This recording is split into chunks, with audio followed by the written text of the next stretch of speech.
Pakar Hukum Tata Negara Denny Indrayana mengungkapkan beberapa kemungkinan putusan Mahkamah Konstitusi, MK, dalam sidang perselisihan hasil pemilihan umum, PHPU, atau dikenal dengan sebutan sengketa Pilpres 2024. Mantan Wakil Menteri Hukum dan HAM itu memaparkan bahwa berdasarkan pasal 77 UMK, Yungto Peraturan MK Nomor 4 Tahun 2023, putusan MK dalam sengketa Pilpres 2024 ada 3 jenis, yaitu permohonan tidak dapat diterima, permohonan dikabulkan, atau permohonan ditolak. Saya meyakini, Mahkamah tidak akan memutuskan permohonan tidak dapat diterima, karena permohonan paslon 01 dan 03 jelas memenuhi syarat formil untuk diputuskan pokok permohonannya, tulis Denny dalam unggahan di X melalui akun pribadinya Denny Indrayana, Senin, 15 April 2024. Lebih lanjut, Denny menyampaikan bahwa opsi pertama yakni MK menolak seluruh permohonan, lalu hanya memberikan catatan dan usulan perbaikan Pilpres, sangat mungkin terjadi. Dia mengingatkan, sebelum lebih jauh memprediksi putusan MK, ada 3 permintaan, petitum, dalam permohonan paslon 01 dan 03, yang pada intinya adalah: pertama, petitum dari paslon 01 yang meminta agar MK mendiskualifikasi paslon 02, Prabowo Subianto, Gibran Rakabuming Raka, lalu pemungutan suara ulang, PSU, Pilpres hanya antara paslon 01 dan 03 saja. Atau hanya mendiskualifikasi Cawapres Gibran Rakabuming Raka, lalu PSU Pilpres dengan mengikut sertakan Prabowo Subianto dengan Cawapres pengganti Gibran. Kedua, petitum paslon 03, yang meminta agar MK mendiskualifikasi paslon 02, Prabowo Subianto, Gibran Rakabuming Raka, lalu pemungutan suara ulang, PSU, Pilpres hanya antara paslon 01 dan 03 saja. Setelah melihat jalannya persidangan, bukti-bukti yang dihadirkan, termasuk keterangan saksi, ahli dan para menteri, juga memperhatikan komposisi dan rekam jejak 8 hakim konstitusi yang menyidangkan, saya menduga putusan Mahkamah adalah di antara 4 opsi berikut. Opsi 1, Mahkamah Konstitusi menolak seluruh permohonan, lalu hanya memberikan catatan dan usulan perbaikan Pilpres. Dalam opsi 1 ini, Mahkamah akan menguatkan keputusan KPU yang memenangkan paslon 02 Prabowo, Gibran, dan hanya memberikan catatan perbaikan penyelenggaraan Pilpres, utamanya kepada KPU dan Bawaslu. Mahkamah pada dasarnya menyatakan dalil-dalil permohonan tidak terbukti. Melihat situasi kondisi politik hukum di tanah air, saya berpandangan opsi 1 ini yang sangat mungkin menjadi kenyataan, ungkapnya. Opsi 2, Mahkamah Konstitusi mengabulkan seluruh permohonan.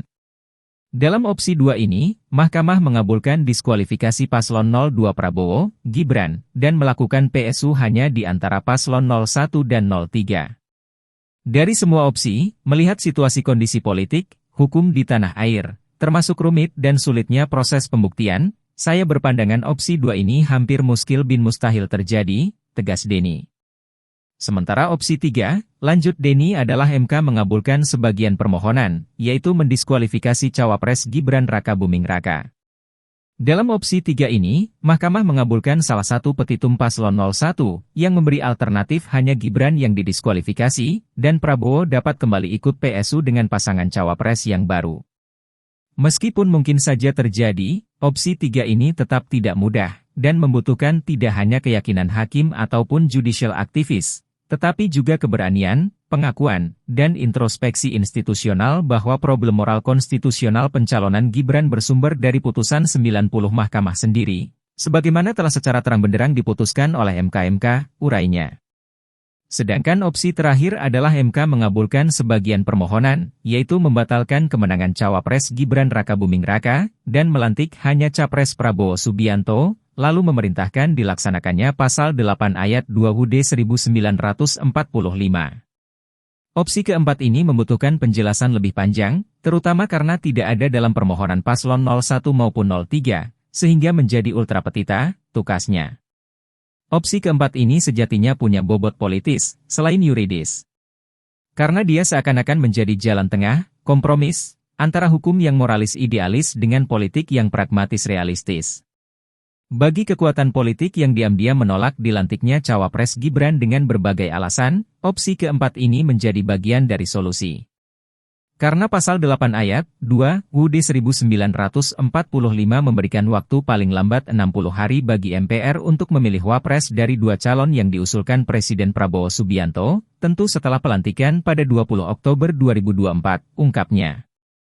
Dia menambahkan, jika opsi keempat yang diambil, pasti akan ada perlawanan dari Presiden Jokowi.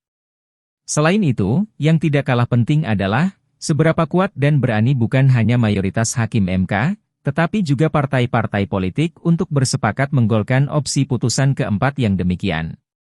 Sejauh ini, belum ada kekuatan politik yang berani melawan pelanggaran bahkan kejahatan konstitusional yang terang benderang dilakukan oleh Presiden Joko Widodo. Hampir semua kita, tunduk dan takluk atas berbagai kezaliman konstitusi yang sejatinya dilakukan secara telanjang oleh Presiden Jokowi, tegasnya. Opsi mana yang akan diputuskan oleh Mahkamah Konstitusi? Akankah ada kejutan? Saya yakin, tidak. Saya prediksi, MK belum punya dukungan bukti dan keberanian untuk memutus di luar opsi putusan yang pertama, yaitu, menolak seluruh permohonan, dan hanya memberikan catatan perbaikan atas pelaksanaan Pilpres 2024, pungkasnya. Halo, selamat berjumpa dengan saya Anika, pembaca berita podcastnews.id. Saksikan terus konten-konten menarik dari kami. Jangan lupa subscribe, like, dan komen. Terima kasih.